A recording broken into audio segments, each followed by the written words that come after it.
Ini Ustadz, bagaimana menyikapi suami yang tidak sholat, suka mabuk, masih bekerja di bank? Apa yang harus saya lakukan setelah menasihati dia terus menerus? Apakah masih berlaku hukum istri yang harus taat dengan suaminya? Subhanallah jemaah. Berkaitan dengan pertanyaan ini, yang pertama, hendaklah seorang hamba banyak-banyak istighfar. Istri ini banyak-banyak istighfar, bertobat kepada Allah.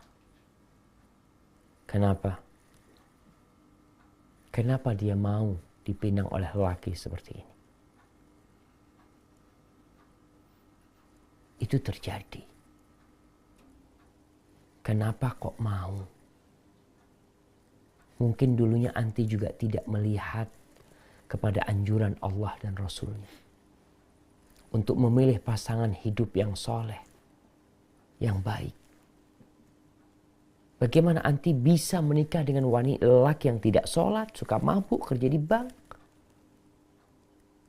Kecuali mungkin enggak usah, dulu suami anak sholat, dulu suami anak orang yang taat kepada Allah, dulu di kerjaannya halal, lalu berubah. Ini beda lagi. Tapi biasanya engkau memang memilih dia karena udah jatuh cinta dengan wajahnya, mungkin dengan kekayaannya. Maka tugas seorang istri ketika itu adalah bertobat kepada Allah. Mohon ampun karena salah memilih pasangan hidup. Udah dikasih aturan, dikasih arahan. Jangan umpamanya kadang-kala di pemerintah kita nggak boleh mendaki gunung karena kondisi berbahaya.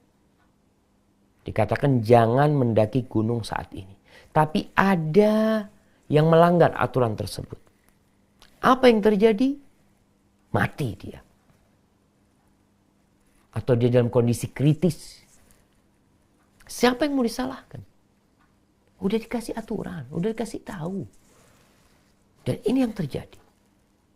Maka tugas ketika orang melakukan kesalahan adalah bertobat, istighfar. Mohon ampun kepada Allah Jalla Jalaluhu. Kemudian diperbaiki suaminya. Kalau masih ada harapan dia bisa jadi baik. Perlahan-lahan. Sholatnya diajak sholat.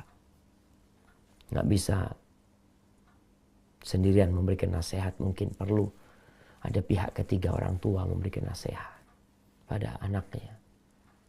Yang nggak sholat. Yang suka mabuk ya. Na'udzubillah min dzalik, kerja di bank. Bank konvensional. Haram, larinya ke yang haram. Membuat dia jadi nggak sholat. Terus bagaimana istri, apakah wajib taat? Selama dia sebagai suaminya. Selama dia sebagai suaminya. Maka istri wajib taat selama tidak dalam kemaksiatan. Kalau istri sudah nggak mampu taat, nggak bisa anak taat Ustaz. Nggak mungkin ngelihat orang kayak gini, gimana anak mau nurut, mau taat. Ketika itu anti gugat cerai. Posisinya. Kenapa? Ketika tidak bisa menegakkan hukum Allah di sana, maka jangan sampai akhirnya dosa itu terus menerus dilakukan.